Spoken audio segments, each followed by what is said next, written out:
এটি শেরপুর জেলার ঝিনাইগাতি থানার হলদি গ্রাম, বাংলাদেশের সীমান্ত এলাকা। এর বিস্তীর্ণ এলাকা জুড়ে বনভূমি, মাঠ পেরিয়ে বন, বন পেরিয়ে আবার সবুজ মাঠ। এলাকার মানুষগুলো সুখে শান্তিতে বসবাস করলেও মাঝে মাঝে এদের সুখে হানা দেয় পাহাড়ি বন্য হাতি। ভারতীয় সীমান্ত পেরিয়ে হাতিগুলো খাবারের সন্ধানে হানা দেয় এদের সুখে। তখন আর এদের দুঃখ দুর্দশার সীমা থাকে না। হাতি তাড়ানোর সময় কিন্তু আমাকে অনেক বিপদ আছে। হাতি কিন্তু আমাকে উপরে চাপাইয়া পড়ে, এরপরেও কিন্তু আমরা অনেক মানুষের দুঃখ পাই। দুঃখ পাওয়ার পরেও তারপরে মনে করে আমরা খেতাই। হাতি আসলে আমরা মশাল দিয়ে তাড়াই, তো মশাল আবার কেরোসিনও দেই, এছাড়া তোর মশাল জ্বলে না। তার পরবর্তীতে কিন্তু জেনারেটার কিন্তু মাঝে মধ্যে নিয়ে পাওয়া যায়, তখন নষ্ট হয়, কিন্তু তখন আরো বিরাট একটা সমস্যা আমার থাকে। কিন্তু এছাড়াও আমরা কিন্তু মশাল নেই, দাও নেই, লাঠি নেই, এইভাবে আমরা যেমন খেতাই। ভারতীয় সীমান্তের বনভূমিতে তেমন একটা ধানের চাষ হয় না বিধায় হাতিগুলো সাধারণত ধানের মৌসুমে হানা দেয় বাংলাদেশি সীমান্তে। হাতির পাল দল বলে ধানের মাঠ ধ্বংস করার উল্লাসে মেতে ওঠে। তখন হাতির আক্রমণে অনেক সময় প্রাণ দিতে হয় অনেকের। তেমনি একজন তারা মিয়া, মায়ের অনেক আদরের ধন। গ্রামের অনেকের সাথে হাতি তাড়াতে গিয়ে আর ফিরে আসেনি। আমার ছেলের নাম তারা মিয়া। আমার ছেলে সকালবেলা বাড়ি গেছে খালি মুখে, হাতি হালা চিকের হইনে গেছে, হাতি ফিরাবার পরে মুড়ে দিয়ে ধান খেতে নামছে পরে তুলছে ধান খেতে তুলে পিছনে গেছে দইরা যাওয়ার পরে অনেক মানুষ গিরাপ দিছে। পরে আর ছেলেরা এরকম দৌড়ে নিয়ে দিছে, দৌড় মারা পাই নাই, ফালাই দিয়া পাড়া মারছে।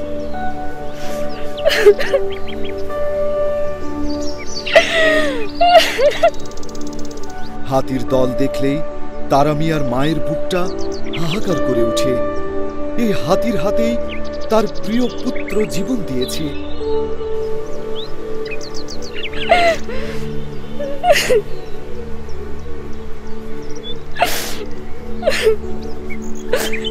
মনে করুন আমি খুব ঘুরতে আসি, তারা মেরে দেখছো, আমাকে তারা মেরে দেখছো, সবাই করে হওয়া দেখছি, অমুক খানতে নামছে, সবারই ডাকতেছি, আমাকে তারা মেয়ে তো নাই, ওই তুমি তারা মেয়ে দেখছি নাই, আঙ্গ তারা মেয়ে। সেই সময় আমি মনে করি পাহাড় দিয়ে ঘুরতেছি আর ডাকতেছি তারা মেয়ের,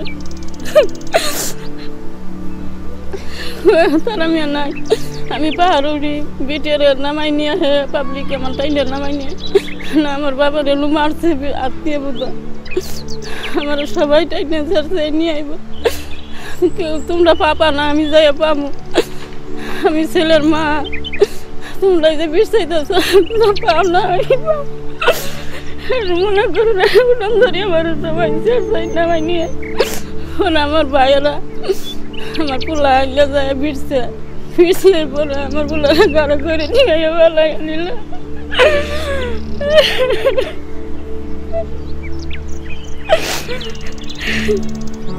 এই সেই পাহাড় যেখানে 2009 সালের 7 মে বৃহস্পতিবার হাতির পাল তাড়াতে এসে প্রাণ দিতে হয়েছিল তারা মিয়া সহ আরো 2জন মায়ের আদরের সন্তানকে। হাতি আমাদের যে তুরসুপগুলা করতেছে, এই কাঁঠালের সিজন, এখন বর্তমান কাঁঠালের সিজন, কাঁঠাল বা ধান, আমাদের এই ফসলগুলা যেভাবে তুরসুপ করতেছে এগুলো বলার বাইরে। দেখেন যে আমার একটা ছেলে 2 বছর আগে বৃহস্পতিবার দিন যায় রাতে মারা গেল, মেরে ফেলাইলো হাতিয়ে, এইরকম পাড়া মাইরে মনে করেন যে মাথাটারে চেটকাই ফেলাইলো, এরকম উত্তর শীতনি করে শোয়া রাখছি। এর পরবর্তীতে আরও 2টা ছেলে একই দিনে 3টে ছেলে মারছে। সপ্তাহ ঘুরে বৃহস্পতিবার এলেই তারা মিয়ার মা বাবার বুকের ভেতরটা ডুকরে কেঁদে উঠে। এদিনই তাদের আদরের দুলাল তারা মিয়া প্রাণ দিয়েছে হাতির আক্রমণে। যে কোনো উপায়ে হোক সরকার এগুলা বর্ণা হাতিরে ওই আটকায় রাখার যে কোনো একটা ব্যবস্থা সরকার জরুরি করে। এ তো আমাদের এলাকাবাসীর তরফ থেকে আমাদের অনুরোধ এবং করজোরে সরকারের কাছে আমরা মিনতি করে বলতেছি, আমরা গরিব মানুষ পাহাড়ে প্রদেশে বাস করি, আমাদের নাই জায়গা জমিন নাই বাড়ি ঘর, যাই একটু আটটু আছে এগুলো আমাদের বাড়ি ঘর ভাঙ্গা বা কাঁঠাল ধান আমাদের খাইয়া ফেলা, আমাদের ছেলে মেয়ে নিয়ে বড় জোর জুলুমে আমরা জীবনযাপন স্থাপন করতেছি। শেরপুর সীমান্তে হাতির আক্রমণের শুরু প্রায় 15 বছর আগে। ভারতীয় মেঘালয় প্রদেশের সীমান্তবর্তী এলাকায় হাতির বিচরণ লক্ষ্য করা যায়। সীমান্তের 1 কিলোমিটারের মধ্যে এদের বিচরণ বেশি। ভারতীয় বনভূমিতে হাতির খাবার দিন দিন কমতে থাকায় এরা বাংলাদেশের অভ্যন্তরে প্রবেশ করে লোকালয়ে হানা দেয়। আমাদের দিক মানে খুব হাতি মানে ঘোষ যে আমাদেরকে দিল দাবরানি, তখন আমরা অনেক লোকজন মানে শর্তভঙ্গ হইয়া মানে এক একজন এক একদিক গেলাম গা। কিন্তু আমার ভাইটা ছোটো ছিল, ক্লাস 7-এ পড়তো, সে মানে ছোটোবেলা অন্ত বুদ্ধি কম ছিল, তাই আর কি একদিক দৌড় দিল, হাতি অর্ধেক মরটা হাতির দাঁত হলো বড় বড় দাঁত, সে ওই হাতিটা আমার ছোটো ভাইকে মানে যখন দৌড় দিল জঙ্গলে উঠে খায়া জঙ্গলে ভাইজা পড়ে গেল গা। তারপরে হাতি এসে আমার ভাইয়ের এই মুখ পাড়া মারলো, আর অনেক হাতি মানে আইসা মানে অনেক পাড়া ধুল করে আমার ভাইটাকে মারলো। বৈশাখ এবং জ্যৈষ্ঠ মাসে সীমান্তবর্তী এলাকাগুলোতে হাতির আনাগোনা বেশি মাত্রায় পরিলক্ষিত হয়। এ সময়ে বাংলাদেশের অভ্যন্তরে হাতির পর্যাপ্ত খাবার থাকে। মাঠের ধান এবং গাছের কাঁঠাল এই মৌসুমে পাকে বলে হাতির দল এ সময়ে হানা দেয় বারবার। সামান্য যে ফসলের জমিটুকু আছে তাও যদি হাতির দল খেয়ে যায় তাহলে তাদের আর উপায় থাকবে না। খাবারের জন্য ঘুরতে হবে দাঁড়ে দাঁড়ে। হাতির ভয়ে তখন সবাই ক্ষেতের ধান পাকার আগেই তড়িঘড়ি করে ঘরে তোলে।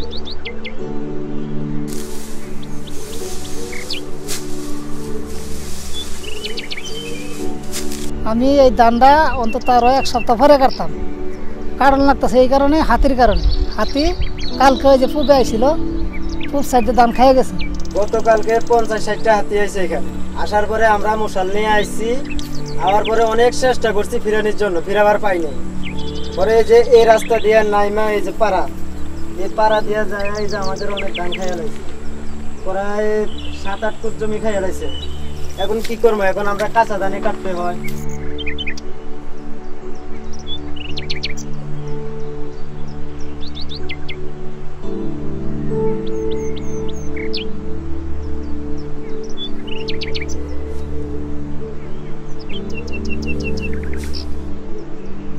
হাতি সাধারণত রানটিয়া, তাওয়াকুচা, গান্ধীগাঁও, নওকুচি, বালিজুড়ি, গজনি ও হলদি গ্রামে আক্রমণ চালায় বেশি।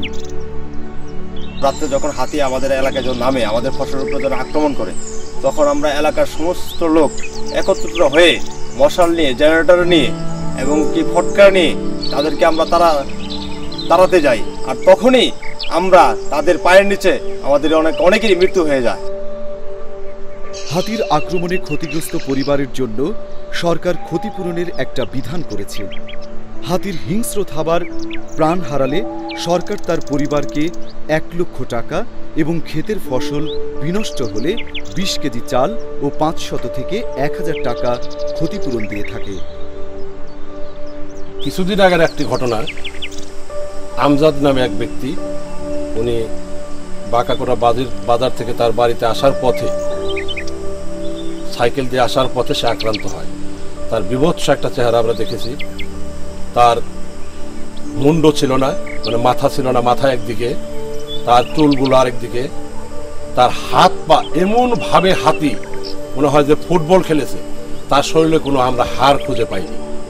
আজকে সেই পরিবারটা নিঃস্ব। সেই পরিবারের একমাত্র উপার্জনক্ষম ব্যক্তি ছিল সেই আমজাদ।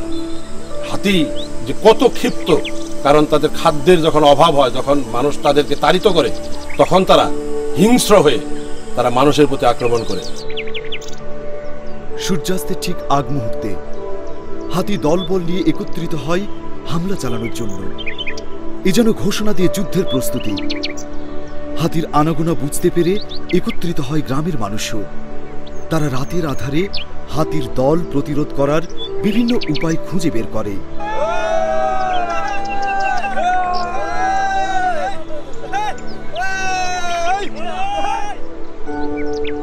দল বেঁধে সারা রাত পাহারা দিয়ে সুরক্ষিত রাখে তাদের গ্রাম। এলাকাবাসী জানে বিশাল দেহের এই প্রাণীটি আগুনের কাছে অত্যন্ত দুর্বল। তাই রাতের আধারে এদের প্রতিরোধ করার সবচেয়ে নির্ভরযোগ্য উপায় হল মশাল ও বুঙ্গা। মশাল ও বুঙ্গা জ্বালিয়ে বিভিন্ন কৌশল অবলম্বন করে ভয় দেখানো হয় হাতির দলকে। এতে ভয় পেয়ে পিছু হটে যায় হাতিগুলো। আবার অনেক সময় হাতির পাল গেরিলাদের মতো অতর্কিত হামলা চালায় ঘুমন্ত গ্রামবাসীর উপর। তখন কিছু করার থাকে না নিরীহ গ্রামবাসীর। হাতির দল তখন বিনা বাধায় লণ্ডভণ্ড করে যায় বাড়িঘর অথবা ফসলের মাঠ। আমাদের এখানে তো প্রথম 2টা হাতি আসছে প্রায় 15 বছর আগে। 2টা হাতি আসছে, সেটা কিছু ক্ষয়ক্ষতি করছে সামথিং। তারপরের বছরই থেকেই মানে বিশাল অত্যাচার, 30-35টা হাতি আসে গেছে। তারপরের বছর থেকে যে হাতি আসতেছে এটার কোনো মানে কোনো হিসাব নাই। প্রায় 100-র মতো, 70-80টার মতো এরকম প্রতি বছরই আসে। বাংলাদেশের সীমান্তবর্তী এলাকায় হাতির আক্রমণে প্রতি বছর প্রাণ হারায় তারামিয়ার মতো অনেক তারামিয়া এবং বিনষ্ট হয় কোটি কোটি টাকার সম্পদ। এই জানমাল রক্ষার্থে সরকারের সদিচ্ছা নিয়ে এগিয়ে আসা উচিত। এই হাতির পাল যদি প্রতিরোধ করা না যায় তাহলে প্রতি বছর এই ক্ষতি হতেই থাকবে এবং তারামিয়ারা এভাবেই জীবন দিবে প্রতিনিয়ত।